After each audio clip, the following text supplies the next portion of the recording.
After studying this module, you shall be able to know the various sources of finance, identify the need for financial assistance, analyze the impact of using various sources of finance, and evaluate the effect of covenants in the agreement with financial institutions.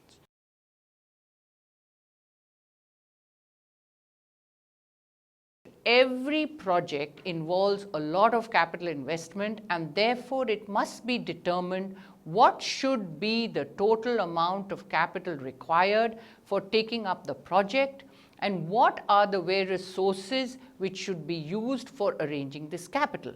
Further, the capital is required for investment purposes as well as for working capital. It must be determined in advance the amount of working capital that will be required in the project. An existing firm will require this for growth and expansion, and a new firm will require it for setting up the project initially. Source of finance. Once the project costs are estimated, the next step is to find the means of financing it. There are majorly two types of financing pattern: ownership and debt. In a special case, even the portion of capital is also financed by financial institution called as seed capital. These various sources are not considered in isolation. Rather, a mix of these may be decided. The sources of financing and the finance mix should be chosen very carefully, as they have immense impact on the profitability and the riskiness of the project. All the available options should be carefully analyzed and their costs should be calculated, and thereafter the right mix should be decided. The various sources of finance are as follows. 1. Equity share capital. Equity share capital is the capital contributed by the owners of the firm. A part of equity is held by the promoters and the rest is issued to the public. The equity is a less risky source of financing the capital, as there is no obligation to repay the capital back to the owner until there is liquidation of the company. The dividends are also paid when there are profits. The company is under no obligation to distribute dividends if there are no profits. However, there is one risk that the ownership gets diluted. Another disadvantage is that dividends do not qualify as an expense for tax purposes. Rather, corporate dividend tax or dividend distribution tax is levied on the companies under Section 1150 of the Income Tax Act of 1961. The second is preference share capital. There is another form of ownership capital and is known as preference share capital. These shareholders have preference when payment of dividend is made to the shareholders. They are paid dividends before making any payment of dividends to the equity and in the same manner. They are repaid capital before making any payment to the equity at the time of liquidation. However, preference shares get dividend only at fixed rate or percentage on the face value of the shares. Preference dividends are not a tax deductible expense, and corporate dividend tax is to be paid on these dividends. Thus, we can say that preference shares are a hybrid of debt and equity capital. As per Section 55 of the Companies Act 2013, the maximum redemption period is 20 years. It is 30 years for an infrastructure company. It means only redeemable preference shares can be issued. Just like debt, they are also redeemable. Debentures. Debenture is a debt which is raised through the issue of debentures or bonds by the company. The main features of debentures are as follows. 1, they can be convertible or non-convertible. If they are convertible, they can opt for shares at the time of redemption. In fact, they can be partly convertible or fully convertible. They are registered in the name of the debenture holders and are generally secured by a charge on the assets of the company. They may, however, be unsecured as well. Debentures or bonds do not have a fixed period of maturity, but generally they have a life of 5 to 10 years within which they are redeemed. They are paid interest at a fixed rate, and this debenture interest qualifies as an expense for tax purposes. The amount that has to be raised through debt capital is to be carefully determined depending upon the total capital requirements of the company as well as the capital mix. Debentures can also be issued in the foreign markets to raise capital through foreign investors in the foreign currency. They could be convertible in nature and termed as euro convertible bonds. We next come to term loans. Loans may also be taken from financial institutions and commercial banks rather than issuing debentures to the public. These loans are extended by the financial institutions or commercial banks for setting up a new project, or if the existing unit is undertaking any expansion program or diversifying. These loans are again available for a period from 5 to 15 years. These loans can be extended in foreign currency if the firm needs to import machinery from a foreign country. These loans are always secured against a charge on the assets of the firm. If the assets are acquired from the amount of loan, the banks have a first charge on those assets and also a second charge on all other assets of the firm.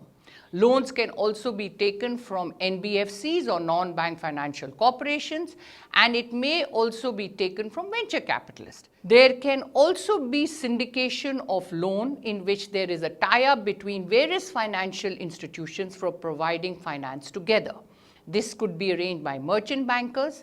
The merchant bankers may also secure credit rating from an agency for the firm. A lot of formalities are required to be followed before a syndicate loan is availed. Venture capital. Again, venture capital is related with funding of new risky projects. Venture capital funding has gained tremendous momentum in the past few years. The concept came into picture in 86-87. The first venture capital funding was provided by IDBI.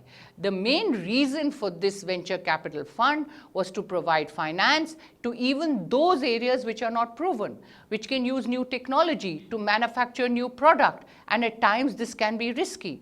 The traditional financing by commercial banks and financial institution is always in areas where there is safe technology. If this pattern continues, there cannot be any development in new areas and innovations would not be encouraged. So if investments are required to be made in risky project ventures, venture capital is a good means of financing the project. Innovations in technologies needed innovative financing, ergo venture capital, which means high risk, high return. In November 1998, the government issued a set of guidelines to promote venture capital investment in new companies. Venture capitalists provide finance in the form of either debt or equity. They also monitor how the investments are doing and after some time take an exit route. Seed capitals. Sometimes medium-sized projects are being set up by the promoters and they're able to arrange loans and financial assistance from financial institutions. But the promoters fall short of their contribution and they are unable to start the venture. They are provided seed capital in such circumstances by financial institution. Thus, seed capital is a form of finance provided by the financial institution to start up those businesses that they are not able to start because the promoters do not have enough finance and they need that extra money. Bridge finance.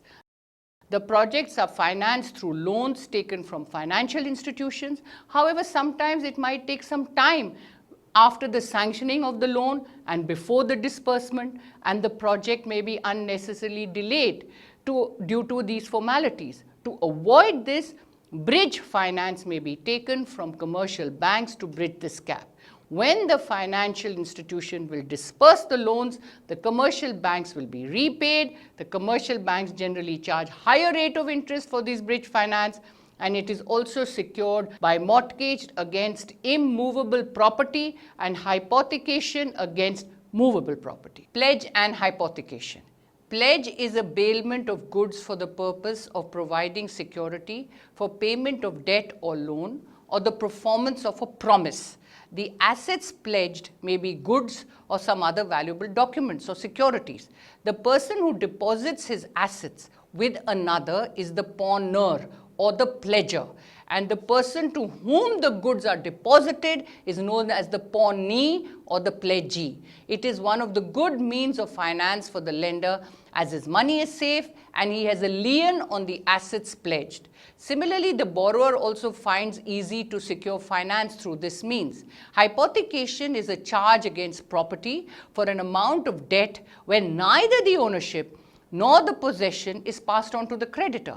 The assets are only available as a security for a debt without passing on the delivery. It is good for the borrower in the sense that he can continue using the assets. Besides, it becomes additional means of financing through those assets which cannot be pledged. Obviously, a manufacturer has a lot of capital blocked in stocks of raw material and finished goods which cannot be pledged. So if a loan is to be raised and these assets are offered as security for the repayment without pledging, a charge can be created against these assets. Financial institutions. Now, financial institutions are formed primarily for the purpose of fulfilling financial needs. As per Companies Act 2013, a financial institution includes a scheduled bank and any other financial institution defined or notified under the Reserve Bank of India Act of 1934. The financial institutions can be classified into two broad categories. One is the national level financial institution and the second category is state level financial institutions. Now, if you're looking at the All India level financial institutions, the purpose of All India level financial institutions is to provide finance to large and medium enterprises. Its finance to the small scale sector is negligible. The major All India level financial institutions are as follows. The first and foremost being the Industrial Finance Corporation of India, or the IFCI. This institution was established in India in the year 1948 and it was the first financial institution. The objective of this institute is to provide long and medium finance to the industries. Second is the IDBI, or the Industrial Development Bank of India. This was established in 1964 as a subsidiary of the RBI, but in the year 1975 it became a wholly owned Government of India undertaking. Its main objective was to serve as an apex financial institution in order to coordinate the functioning of all other financial institutions. Third, we have the Life Insurance Corporation of India, or LIC. This was established in 1956 by amalgamation and nationalization of 245 private insurance companies by the enactment of the Parliament. The main business of LIC is to provide life insurance and almost had a monopoly in it, but it could also invest 10% of its fund in private finance, which it provides as a consortium, and it does not therefore undertake appraisal of projects. We have the General Insurance Corporation of India. This was established in 1974 by nationalization of general insurance business in India. Just like the LIC, it can finance but only up to 30%.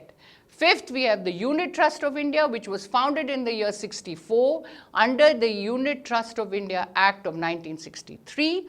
The primary objective of the UTI was to mobilize the savings of households and to channelize them to those who require them. The sixth one is the Export-Import Bank of India, or the Exim Bank. This was established in the year 1982, primarily to provide finance to exporters and importers. Seventh, we have the ICICI, which is the Industrial Credit and Investment Corporation of India. This was established in 1955 and provides a consortium of services. Eighth, we have Small Industry Development Bank of India, set up in 1990 under the Act of Parliament as a wholly owned subsidiary of IDBI to provide finance for small-scale industries.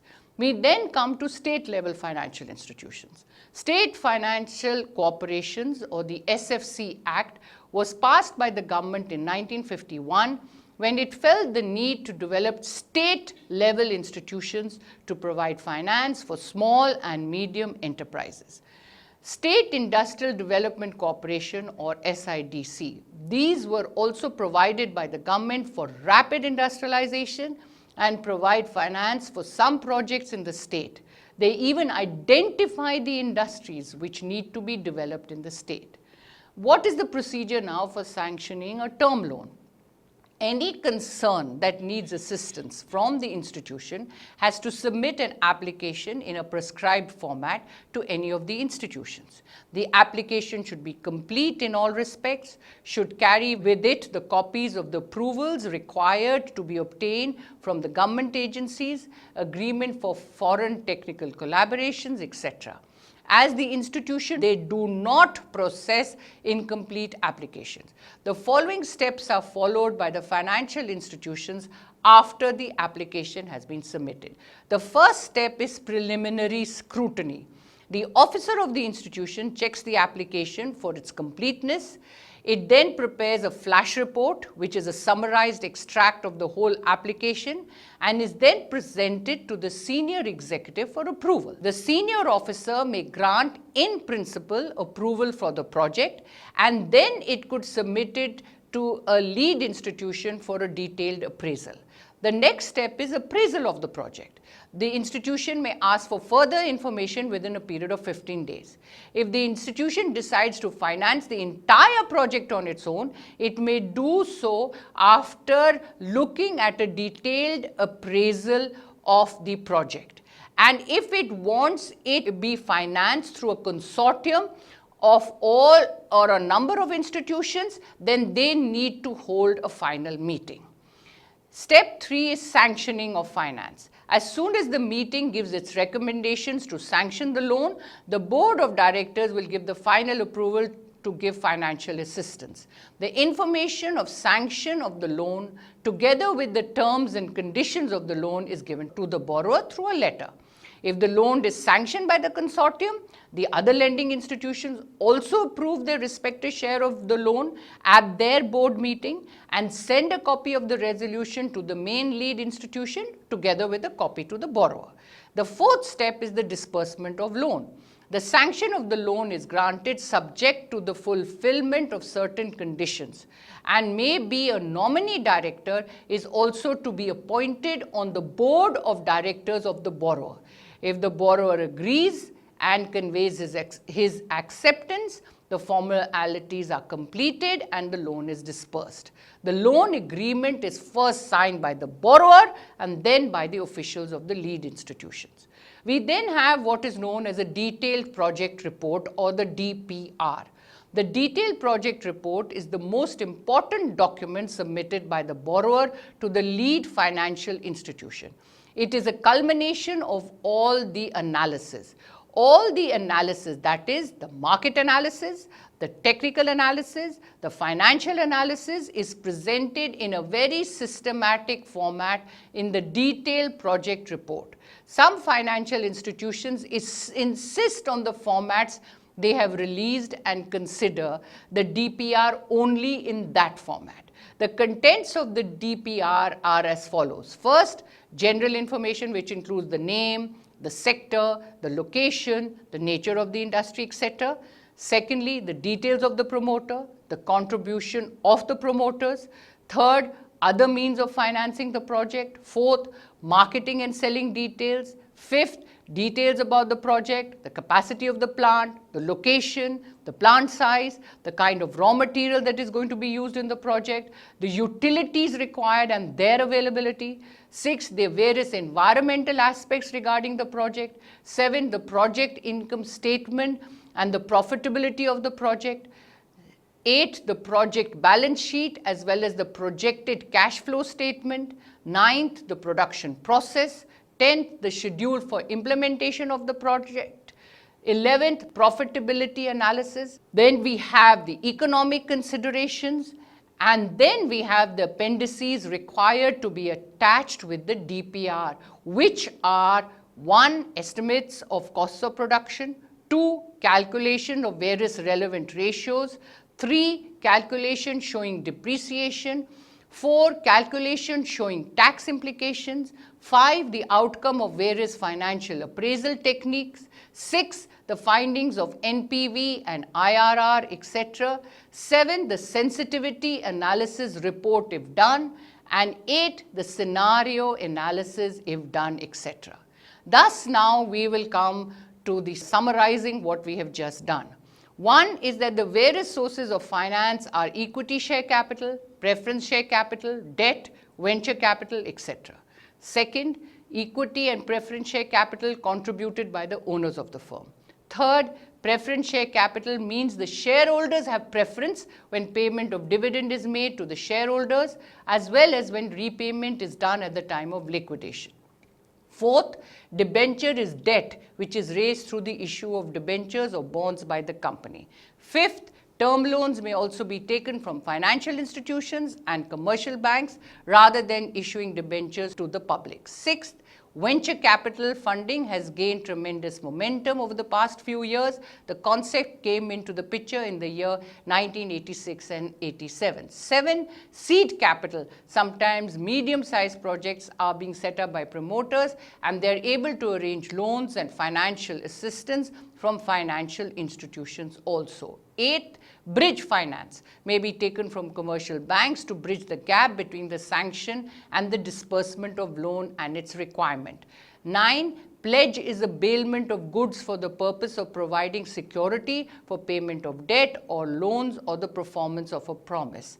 10th, hypothecation is a charge against property for an amount of debt where neither the ownership nor the possession is passed on to the creditor. 11, the financial institutions can be classified into two broad categories. One is national level financial institution and the second is the state level. 12, the detailed project report is the most important document submitted by the borrower to the lead financial institution.